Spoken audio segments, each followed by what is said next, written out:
இங்க வந்து டான்சர் ஐடில தான் இருந்தாங்க.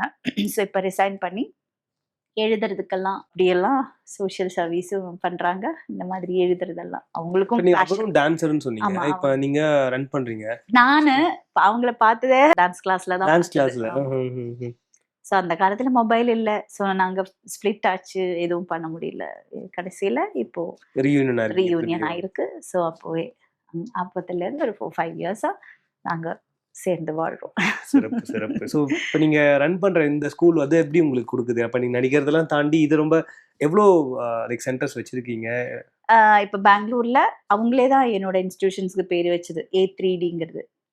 அஞ்சு Arvind academy. So A3D dance academy. So அவங்க தான் பேரு வச்சது. இப்போ என்னோட ஸ்டூடெண்ட்ஸுக்கு அவ்வளோ தெரியாது நான் ஒரு ஆக்டருங்கிறது. ஏன்னா சின்ன சின்னவங்களும் இருக்காங்க, பெரியவங்களுக்கெல்லாம் தெரியும்.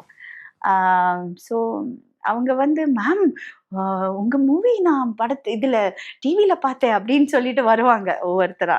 சில டைம்லலாம் அவங்களுக்கே தெரியாது, குட்டி குட்டி பசங்களாச்சே.